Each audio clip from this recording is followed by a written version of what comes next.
Inyo po kung paano na itatranslate ko sa Hindi ay maligo ka, mabaho ka, um, halika kain tayo, at iba pa. Kaya, manood kayo guys. Ginawa ko tong vlog na to, hindi para kutsain ang mga Indians.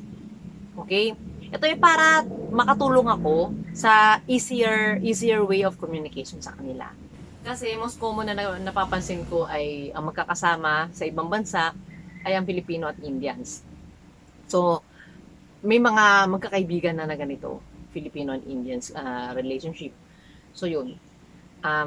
Kasi, minsan, ang mga Indians talaga, mas natutuwa sila kapag nagsasalita tayo ng language nila. Makakatulong tong ituturo ko sa mga Filipino, lalo na yung mga nagtatrabaho sa ibang bansa, na may mga katrabaho mga Indians. So, bago tayo mag-start guys, I would like to say na yung mga ituturo kong mga hindi sentences ay hindi talaga, kung mapapansin niyo hindi talaga pure na Hindi. Talagang yung, kumbaga sa atin, hindi siya yung purong Tagalog. Okay? Kasi kung saan naka-stay yung asawa ko is sa Mumbai, ito ay cosmopolitan city, na gumagamit ng iba-ibang dialect. Normally, ang maririnig mo sa kanila ay Hindi, English, Marathi, Urdu, Punjabi, yan. Ayun yung mga maririnig doon. So, yung tuturo sa inyong sentences ay hindi siya talagang straight na pure Hindi. May halo siya. Pero, kapag sinabi to, o sinabi mo sa Indian, sa isang Indian, maiintindihan niya to. So, don't worry guys.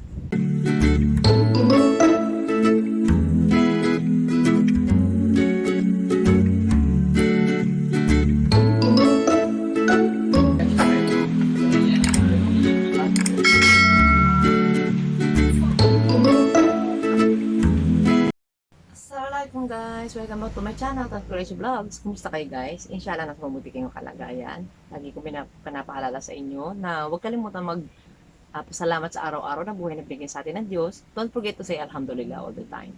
Today guys, ituturo ko sa inyo ang iba't ibang Hindi sentences, simple Hindi sentences ng mga nag-request sa akin from my previous vlogs. Yun. Gusto kasi nilang makipag-communicate easier sa mga kasama nilang mga Indian. Normally, ay yung karamihan na tanong nila is paano ko daw sasabihin sa isang Indian na mabaho siya, na maligo siya. So yun, pagbibigyan natin ang mga kabayan natin mga Filipino. But before anything else, yung mga bago sa channel ko, my name is Zai. I'm a Filipina and I'm married to an Indian man. Yes, tuturuan ko kayo ng simplified Hindi sentences. Okay ba yun? So, magagamit nyo to sa pang-araw-araw na komunikasyon nyo sa Indian friends nyo, Indian colleagues nyo, or Indian family na rin. Okay? Ang una kong ituturo sa inyo ay, for example, tayo mga Pilipino, kapag sama-sama tayong kumakain, and then our Indian colleague came in, normally sabi natin, let's eat. Kain tayo, my friend. Let's eat, my friend. Yan. Ito ang una ko ituturo sa inyo. Let's eat, my friend. Kain tayo. In Hindi, chalo khana khate hai mere dost. Chalo khana khate hai mere dost.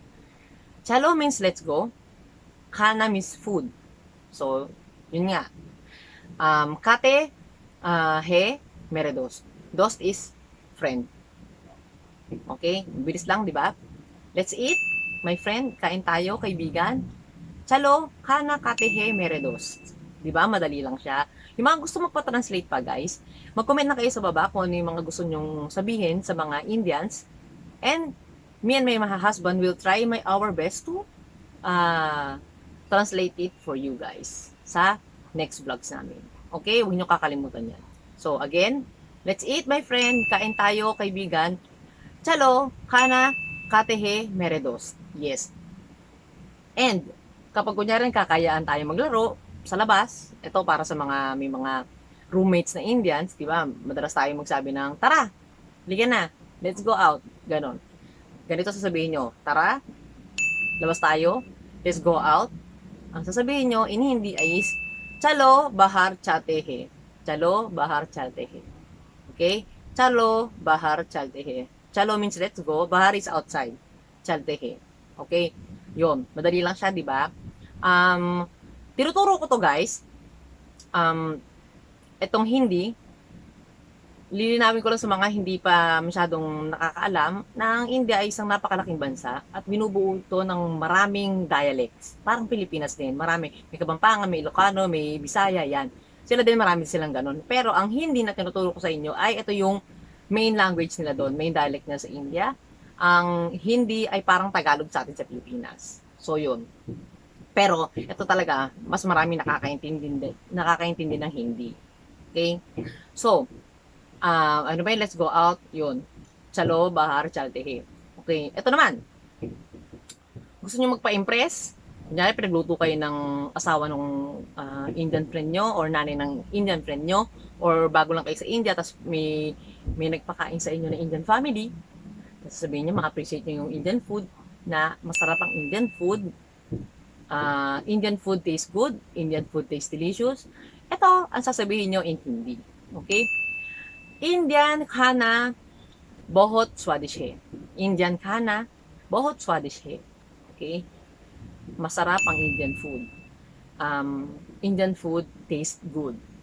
Indian खाना बहुत स्वादिष्ट है. Swadish means delicious. Okay? Indian खाना, that means Indian food. Indian खाना बहुत स्वादिष्ट है. बहुत is too much. Ganyan. Parang sobrang sarap. Okay? Again, tatranslate sa Hindi ang masarap ang Indian food or Indian food tastes really good. In Hindi, ang sasabihin nyo ay Indian khana bahut swadish hai. Oh, madali lang yan, di ba? Practice makes perfect.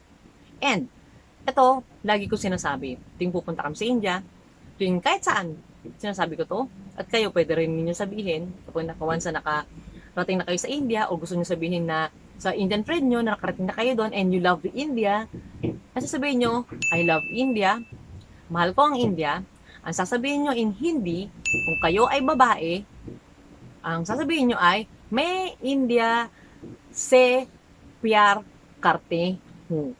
मैं India se प्यार करती हूँ.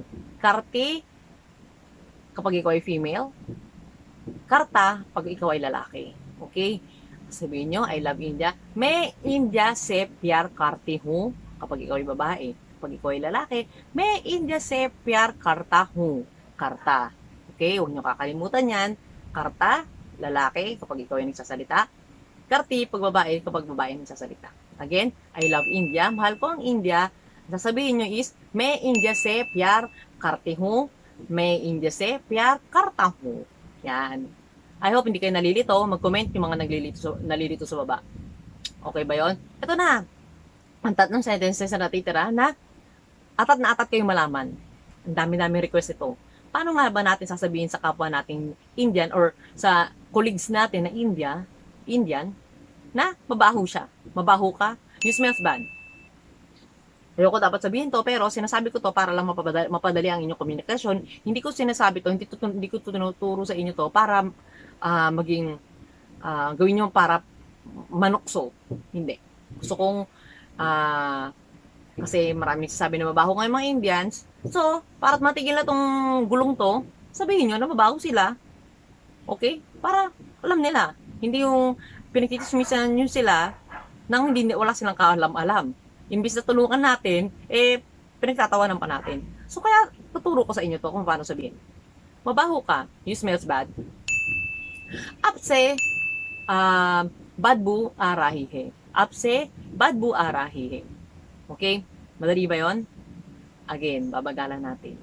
Mabaho ka, you smells bad, or you stinks. Sasabihin nyo rin hindi, apse, badbu आ रही है. आपसे बदबू आ रही है. आपसे बदबू आ रही है. Badbu means mabaho. Okay? आपसे बदबू आ रही है. Yes. Tapos, anong gagawin nyo kapag sinabihan na ninyo nun? Siyempre, solusyon. Kailangan ng solusyon. Maligo. Sabi nyo nga, maligo, di ba? Karamihan na magko-comment sa amin, hindi daw naliligo yung mga Indians. So, ito sasabihin nyo. Maligo ka. You take a bath. Paano sasabihin? Up nahalo. Madali lang, di ba? Up nahalo. Sabihin nyo, up se badbus arahihe. Up nahalo.